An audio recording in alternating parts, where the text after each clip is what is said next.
গভীর ঘুমে আচ্ছন্ন আমি, মাথার ওপর ফ্যান ঘুরছে। হঠাৎই ঘুম ভেঙে হুড়মুড়িয়ে উঠি। সামনেই দেখি পারভিন আপা বসে আছেন। আমায় উঠতে দেখে মুচকি হেসে বলেন, ঘুম ভেঙেছে? বেলা হয়েছে অনেক, খেয়ে নাও, চলো ফ্রেশ হও। তোমার ছেলেকে খাইয়ে দিয়েছি, বাচ্চাদের সঙ্গে খেলছে সে। মেয়ে আমাদের এখানকার মেয়েদের কাছে, ওরা কোলে নিয়ে ওদের রুমে গেছে। তুমি খেয়ে মেয়েকে নিও। উঠলাম বিছানা ছেড়ে, হাত মুখ ধুয়ে খাবার খেলাম। পারভিন আপা আমায় নিয়ে বাইরে এলো। এতিমখানা ঘুরে ফিরে দেখতে লাগলাম। প্রতিটি ঘর ভীষণ সুন্দর ও সাজানো। বড় বড় ঘরে ছোট করে বিছানা পাতা। প্রতিটি ঘরে বেশ কজন মেয়েরা থাকে। এখানে বেশ কিছু শিফট করা। যেমন ছেলেদের ক্ষেত্রে ছোট ছেলেরা এখানে থাকে। কত বছর হলে যেন ওদের অন্য এতিমখানায় দিয়ে দেওয়া হয়, যেখানে শুধু ছেলেরাই থাকে। মেয়েরা ছোট থেকে এখানে থাকে। প্রাপ্তবয়স্ক হলে সে যদি বলে বিয়ে করবে, তাহলে এতিমখানা থেকে পাত্র দেখে বিয়ে দেওয়া হয়। মা বাবা ছাড়া এতিম মেয়েগুলোর বিয়ে দেবেই বা কে? অনেকে আবার বাহিরে পড়তে চায়, সুযোগ সুবিধা পেলে তাদের পাঠানো হয়, তবে এক্ষেত্রে চুক্তিবদ্ধ হয়। এটাকে এক প্রকার মহিলা এতিমখানা বলে। এতিমখানার পাশাপাশি এর ভেতরে শিক্ষার ব্যবস্থা রয়েছে। বিভিন্ন সংস্থা থেকে বইসহ যাবতীয় যা লাগে লেখাপড়ায় তা পাঠানো হয়। বেশ কিছু ফান্ড আছে সহযোগিতা করার জন্য। বিভিন্ন বিষয়ে শিক্ষা লাভের জন্য আলাদা শিক্ষকেরা আছে, যারা কজন এখানেই থাকে। আবার কেউ কেউ বাইরে থেকে আসে। যারা এখানে থাকে মাস শেষে বেতন থেকে নির্দিষ্ট কিছু অর্থ খাওয়া ও থাকা বাবদ দিয়ে থাকেন। এখানে মুসলিম হিন্দু দুই ধর্মের মানুষ আছে। ভীষণ মিশুক তারা। দেখে মনে হয় একটা পরিবার। কম বেশি সবার সঙ্গে পরিচিত হয় আমি। এতিমখানার বাইরের দিকটাও ঘুরে দেখি। পরিবেশ ভালো। কথাবার্তা, চাল চলন থেকে শুরু করে আচার ব্যবহার ভীষণ মার্জিত। পারভিন আপা মানুষটা অমায়িক, তার বিষয়ে না বললেই নয়। সবসময় একটা মার্জিত বেশে থাকেন তিনি, অপর পদের হয়েও। সবার সঙ্গে কি সুন্দর ভাব। ছেলে মেয়েদের নিজের সন্তানের মতো দেখেন। আমার ছেলেকে ওখানে ভর্তি নেন তিনি। ওনার একার উপর বেশি দায়িত্ব ছিল বিধায় আমায় কাজে নিয়েছিলেন তিনি সহকারী হিসেবে। সম্পূর্ণ নিজ দায়িত্বে আমায় কাজে রেখেছেন। অর্থাৎ আমার কোনো দায়ভার এতিমখানার ম্যানেজিং কমিটি পালন করবে না। আমার বেতন থেকে শুরু করে যাবতীয় সব তিনিই দেখবেন। প্রথম দিন এসে ভীষণ ভালো লাগে আমার। পারভিন আপা নিজের সব কাজ আমায় বুঝিয়ে দেন। তেমন কিছুই না, শুধু তার সঙ্গ দেওয়া, এটা সেটা এগিয়ে দেওয়া ও সৎ পরামর্শ দেওয়া। আমি বেশ আগ্রহ নিয়ে সেদিন থেকে কাজে নেমে পড়ি। ছোট বড় কোনো কাজই বাছি না। নিজের ঘর, নিজের মানুষ মনে করে সবটাই করি। পারভিন আপার কাজটুকু করে দিয়ে এটা সেটা করতাম। কখনো সাফাইয়ে সাহায্য করি, কখনো বা রান্নায়। আপা আমায় নিষেধ করে এসব না করতে। প্রতিটি কাজের জন্য আলাদা লোক ছিল, তবুও আমি করতাম, ভালো লাগতো। বলতাম কাজে কোনো বড় ছোট নেই, চোখের সামনে যা দেখব উতরে দেব। এভাবে ওখানকার প্রতিটি মানুষের প্রিয় হয়ে উঠি আমি। তন্নি অন্তপ্রাণ বলতে পারেন। যে কোনো কাজে আমায় ডাকে তারা। খুশি মনে আমিও সাহায্য করে যাই সাধ্যমতো। পারভিন আপার কাজের চাপ কমিয়ে দিয়েছিলাম অনেকটা।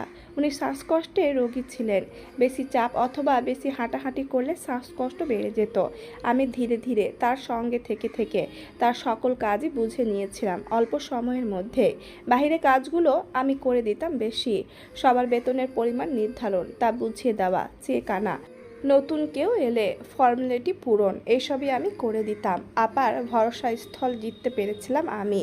দিন এমনও গেছে আপা অসুস্থ হয়ে বিছানায় থাকলে ওনার বদলে মিটিং আমি অ্যাটেন্ড করেছি আপার সহকারী হিসেবে। অল্প শিক্ষিত হয়েও বড় বড় লোকের সঙ্গে বসার সুযোগ পেয়েছি। সবই আপার দৌলতে। আমায় নিজ হাতে গড়েছেন তিনি। শেখার প্রতি আমার চাহিদা দেখে উনিও সাহায্য করেছেন। আসলে মানুষ চাইলে সবই সম্ভব, প্রয়োজনে শুধু ইচ্ছা শক্তির।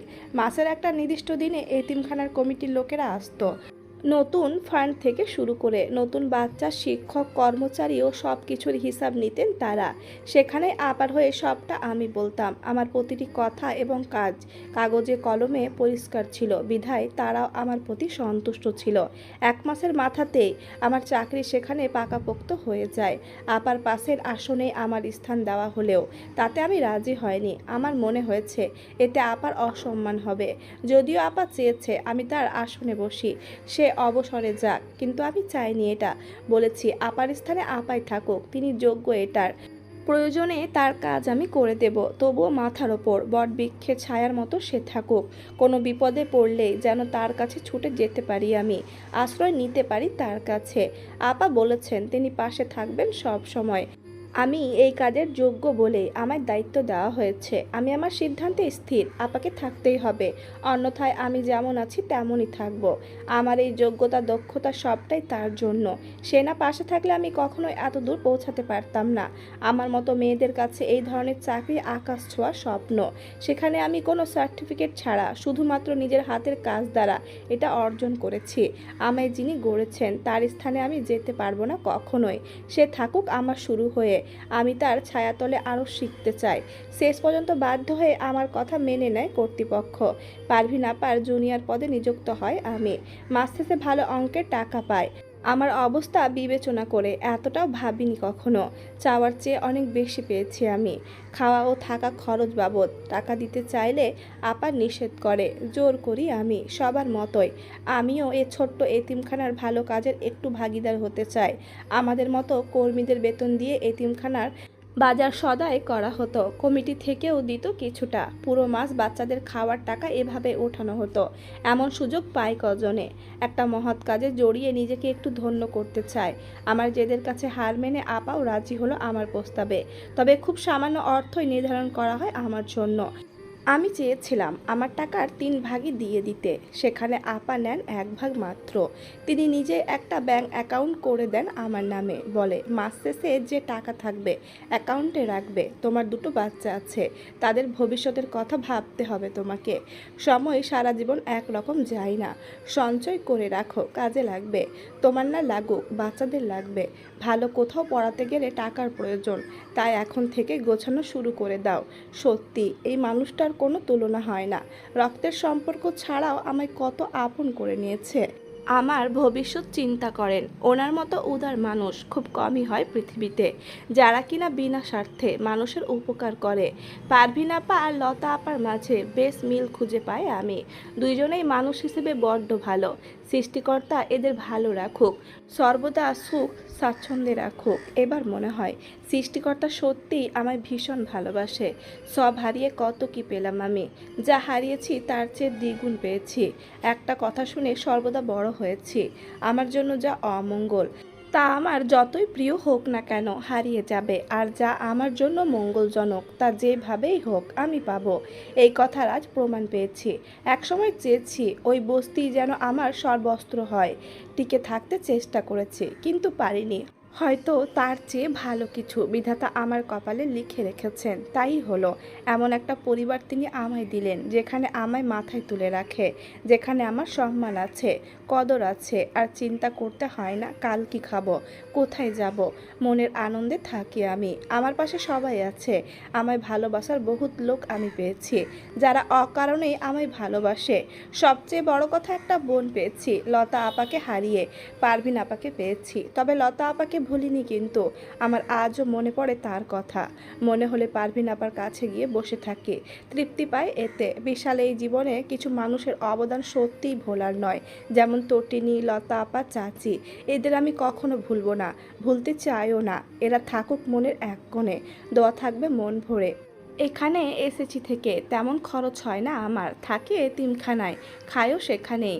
ছেলে এখানে এসে অনেকটাই ভদ্র হয়ে গেছে। আগের মতো আর বায়না জেদ করে না। আমার কথা শোনে। ওকে নিয়ে ভীষণ চিন্তায় ছিলাম এক সময়।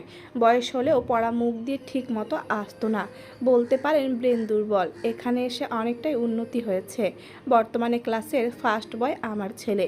মুখস্থ বিদ্যা থেকে শুরু করে লেখাতে ভীষণ পারদর্শী। এটাও হয়েছে এখানকার সবার কৃপায়। বড় যেসব মেয়েরা থাকে ওরাই ছেলেকে এক এক সময় এক একজন পড়াতো, লেখাতো। খেলার ছলে কবিতা মুখস্থ করায়, কার্ড দিয়ে গণনা শিখিয়েছে। ছেলে এখন পাকা মাথার হয়ে গেছে। এখন আর কাউকে লাগে না পড়তে। প্রতিদিন সন্ধ্যায় নিজে নিজেই হোমওয়ার্ক তৈরি করে। লেখাপড়ায় প্রতি চাহিদা হয়েছে। মেয়েকে নিয়েও আমার ভাবতে হয় না। এতিমখানার মেয়েরাই রাখে ওকে, ঘুরতে নিয়ে যায়, ঘুম পাড়ায়। কাঁদলে শুধু আমায় দেয় খাওয়ানোর জন্য। বলতে পারেন সব দিক দিয়ে আরাম পেয়েছি আমি। ছেলে মেয়ে নিয়ে কোনো চিন্তা নেই। টাইম মতো গোসল, খাওয়া সবই এরাই দেখে। আসলে এই এতিমখানায় আমার মেয়ের বয়সী কোনো শিশু নেই, তাই ওকে পেয়ে সবাই ভীষণ আদর করে। আমি শান্তি মনে নিজের কাজ করি, জানি আমার বাচ্চারা ঠিক থাকবে, বরং ভালোই থাকবে। এখানকার মেয়েরা হাতের কাজ জানে, খুব সুন্দর সুন্দর ডিজাইন করে জামা তৈরি করে। ওরাই সকলে জামা বানায়। এসেছে থেকে এই অবধি আমার মেয়ের জন্য প্রায় 10 সেট জামা বানিয়ে দিয়েছে। কত ফুলের কাজ, রঙের কাজ করা জামা, কি সুন্দর দেখতে। জানেন, এতিমখানার সকলে আমায় ভীষণ লাকি মনে করে। আমি আসার পর আরও নতুন ফান্ড এসেছে, নতুন বাচ্চারা এসেছে, বেশ কিছু সংস্কারের কাজও হয়েছে। আগে বাথরুমটা বেশ দূরে ছিল, ছোট ছেলে মেয়েদের যেতে অসুবিধা হতো। বড় মেয়েরাও রাত বিরাতে বের হতে ভয় পেত, কারণ বাথরুমের পেছনে বিশাল পুকুর ও বাঁশঝাড়। আমি এতিমখানার কমিটির সঙ্গে কথা বলি এই বিষয়ে, মিটিংয়ে দরখাস্ত দিই। প্রথমে তেমন পাত্তা পাই না। পারভিন আবার পরামর্শে দরখাস্ত নিয়ে মেয়র, চেয়ারম্যান সহ আরও বড় বড় খাতে ঘুরেছি। সহজে কি যেতে পারি তাদের কাছে? পিছে ঘুরে ঘুরে কাজ করতে হয়েছে। আমি আশা ছাড়িনি, ধৈর্য ধরে থেকে ঠিক কার্য হাসিল করেছি। এতিমখানার কাজ শুরু হয়। সাইডের একটি ভাঙা দেওয়াল সহ এতিমখানার সাথেই 4টি বাথরুম তৈরি হয়। এই কাজটি যে আমি করতে পারবো তা কারো ধারণাতেই ছিল না, কেননা এই কাজের জন্য কমিটির লোকেরাও ও পারভিন আপা নিজেও একসময় খাটাখাটনি করেছিল, কিন্তু কাজের কাজ হয়নি। তখন আমি পেরেছিলাম, তাই আমায় কমিটির পক্ষ থেকে পুরস্কার অবধি দেওয়া হয়েছে। যা সম্মান পেয়েছি তা আমার আজীবন মনে থাকবে। এটা আমার জীবনের সবচেয়ে বড় অর্জন ছিল। এখানে এসে কিন্তু আমার ছোটবেলার টিচার হওয়ার স্বপ্নটা পূরণ হয়েছে। ছোট বাচ্চাদের ক্লাস নিই আমি। সবসময় নয়, যখন কোনো টিচার অসুস্থ বা কোনো সমস্যায় থাকে তখন আমি বাচ্চাদের পড়াই। এই বাচ্চারা কিন্তু আবার বস্তির বাচ্চাদের মতো নয়, এদের মাঝে খুবই ভদ্রতা ও নম্রতা আছে। অন্য সময় আমায় তন্নিমা বলে ডাকলেও শিক্ষক হিসেবে যখনই ক্লাসে এসেছি তখন ম্যাম বলেই ডেকেছে। অন্য সবার মতো বয়সে ছোট হলেও কোনো প্রকার দুষ্টুমি নেই ক্লাসরুমে। পড়ার সময় শুধু পড়া, অযথা অহেতুক কোনো কথা নেই। যাকে যেটা জিজ্ঞেস করি সুন্দর করে উত্তর দেয়, না বুঝলে দাঁড়িয়ে প্রশ্ন করে। এক কথায় পড়ানোর প্রতি ভীষণ সিরিয়াস ওরা। ওদের দেখা দেখি আমার ছেলেটাও শিখেছে, সব কিছু টাইম মতো করতে পারে। কদিন যাওয়ার পর হঠাৎ আমাদের এক শিক্ষক গুরুতর অসুস্থ হয়ে বিছানাগত হয়ে গেলেন। এক প্রকার চলার ক্ষমতা হারিয়ে ফেলল। বাচ্চাদের তখন বার্ষিক পরীক্ষার আর কদিন মাত্র বাকি। ভীষণ সমস্যার সম্মুখীন হলাম আমরা। এই অসময়ে ভালো টিচার পাই কোথায়? যাকে তাকে এই এতিমখানার টিচার করা যেত না। এতিম বাচ্চা দেখে অনেকে অবহেলা সহ পড়ানোতে তাল দিত না ঠিক মতো, আবার অনেকে বাচ্চাদের খামোকা ধমক মারও দিত সুযোগ পেয়ে। তাই এখানকার বেশিরভাগ শিক্ষক পরিচিত এবং দেখে শুনে আগে 1 মাস আচার ব্যবহার লক্ষ্য করে নেওয়া হতো। প্রতিটি শিক্ষক বাচ্চাদের তাদের নিজের সন্তানের মতো ট্রিট করত। ভালো একজন শিক্ষক আনা সময় সাপেক্ষ, খোঁজ নিয়ে তেমন কাউকেই পাইনি। এদিকে ক্লাস বাদ গেলে বাচ্চাদের ক্ষতি। বাধ্য হয়ে আমি নিয়মিত ওদের ক্লাস নিই পরীক্ষার আগের কদিন। যেহেতু আমার ধারণা ছিল এই বিষয়ে, যথাসাধ্য চেষ্টা করি ওদের সাহায্য করতে। পড়ানো বিষয়ে দুর্বল বাচ্চাদের প্রতি বিশেষ মনোযোগ দিই। হাতে কলমে শেখায়, ভুল হওয়া বিষয়গুলো বারবার চেষ্টা করায়। ওইবার পরীক্ষাতে ওই বিষয়ে বাচ্চারা সবচেয়ে ভালো করে, এক প্রকার রেকর্ড ভাঙে। প্রতিটি বাচ্চাই এত ভালো রেজাল্ট করে যে সবাই অবাক হয়। পারভিন আপা আমায় প্রস্তাব দেন শিক্ষক পদটা নিতে। 2 ঘন্টা 2টো ক্লাস মাত্র আমাকেই পড়িয়ে দিতে বলেন। প্রথমে আমি রাজি হয়নি, কেননা ততদিনে এতিমখানার বহু দায়িত্ব আমার ওপর। ভেবেছি সব একত্রে সামাল দিতে পারবো না। ক্লাসগুলো আমি ভালোভাবে নিয়েছি ঠিক আছে, তবে তা একান্তই শখ হিসেবে। প্রকৃতি অর্থে যদি শিক্ষক পদে আমি যোগদান করি, কাঁধে বড় একটা দায়িত্ব পড়বে। আমি কি পারবো সব সামলাতে? এছাড়াও শিক্ষকতা একটা মহান পেশা, যোগ্যতা নিয়ে নির্বাচন হয়। সেখানে আমি খুবই কম শিক্ষিত, কোনো ডিগ্রি বা সার্টিফিকেট নেই আমার। আপাকে বিষয়টা বললে তিনি বলেন, যা তুমি পারবে সেটাই তোমায় দেওয়া হচ্ছে। এমন কিছুর অফার তুমি পাওনি যেটার যোগ্য তুমি নও। এছাড়াও তুমি পরীক্ষা দিয়েছো, কদিন পড়িয়ে নিজের যোগ্যতার প্রমাণ দিয়েছো। আমরা ভেবেই সিদ্ধান্ত নিচ্ছি। শিক্ষকতা শুধু পেশা নয়, ভালোবাসাও। যেই ভালোবাসা তুমি ওদের দিতে পারছো সেটা আর কেউ দিতে পারবে না। ভালোবাসা দিয়ে সব সম্ভব। ওরা এতিম বাচ্চা, আমরা চাইলে কিন্তু যেমন তেমন শিক্ষক আনতেই পারি, কিন্তু আনি না কেন জানো? আমরা চাই প্রতিটি শিক্ষক ওদের কাছে শিক্ষক কম মা বাবা হোক, যিনি শাসন কম ভালোবেসে শেখাক। এতিমের মনে কষ্ট দিয়ে কিছু করতে চাই না আমরা। এতে পড়াশোনা না হলে না হোক, তবুও ওরা ভালো থাক। আমরা সবাই তোমার পাশে আছি। যথা যথাসাধ্য আমরা তোমায় সাহায্য করব। আপার কথায় ভরসা পেয়ে শিক্ষক পদে নিযুক্ত হয়। বাংলা বিষয়ে পড়াই আমি, তাও ছোট বাচ্চাদের। মনে খুঁতখুঁত থেকে যায়, তবুও ভাবি সঠিকটা শেখাতে পারছি কিনা। আপাকে বলে একটা ট্রেনিং সেন্টারে ভর্তি হয় আমি। বাংলা বিষয়ে আরও জ্ঞান অর্জন সহ আরও কিছু শিখি সেখানে। একটা সার্টিফিকেটও পাই। আমার বেতন ধরা হয়, 2 কাজের ভালো অঙ্কের টাকা আসে। এই যেন সোনায় সোহাগা। টাকা দিয়ে আমি আমার এতিমখানার জন্য বিভিন্ন জিনিস কিনতাম, কখনো পানির ফিল্টার, কখনো একাধিক জগ গ্লাস সেট। আপা ভীষণ বকা দিত আমায়, বলতো টাকা গুছিয়ে রাখতে। আপার চাপে পড়ে টাকা গোছাতাম আমি। এভাবে বেশ কয়েক মাস পার হওয়ার পর ব্যাংকে আমার বেশ কিছু টাকা হয়। আপা বলেন একটা ছোট জায়গা ক্রয় করে রাখতে।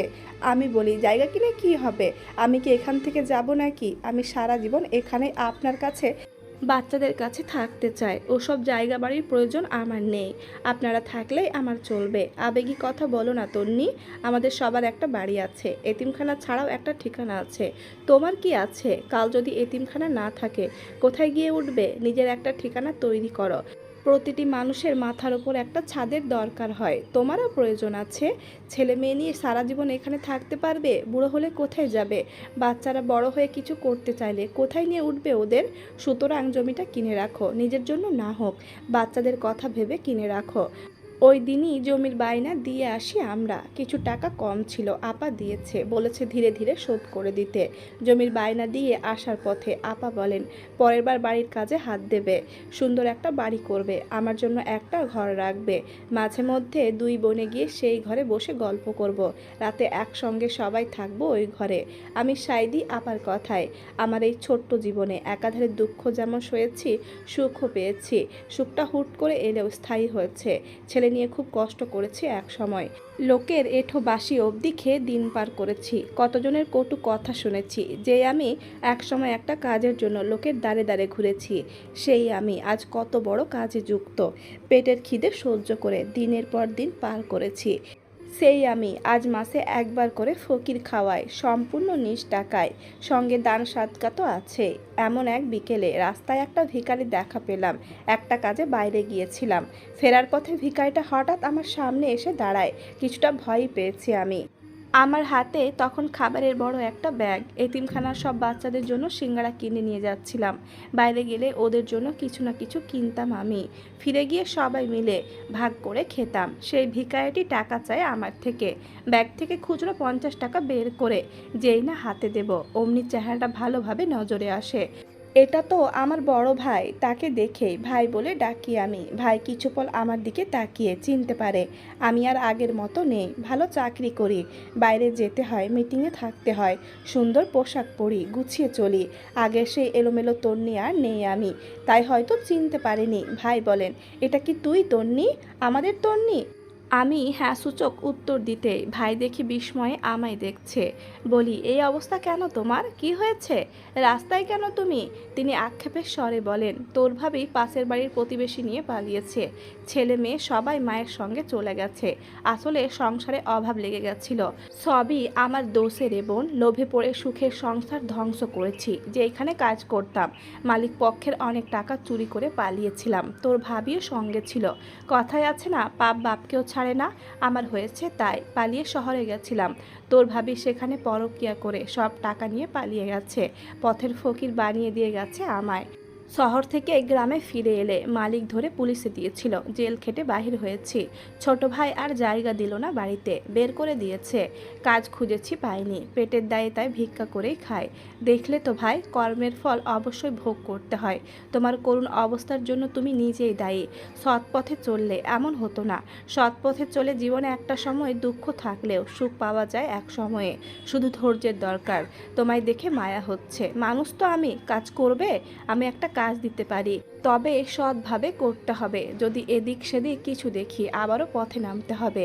ভাই একগাল হেসে বলেন ওইসব আর হবে না রে বোন, বউ বাচ্চার জন্য করেছিলাম সব, দিন শেষে ওরাই যখন প্রতারণা করলো তখন বুঝলাম পৃথিবীতে সবাই টাকার পাগল। তুই কাজ দে, আমি করে খাই, বিশ্বাস রাখ। ভাইকে সঙ্গে নিয়ে এতিমখানার দিকে এলাম। আমার বিষয়ে সবটাই বললাম। সব শুনে তিনি তো ভীষণ অবাক। এক মুদিখানার দোকানে নিয়ে গেলাম। মূলত এই দোকানে একজন কর্মচারীর প্রয়োজন ছিল।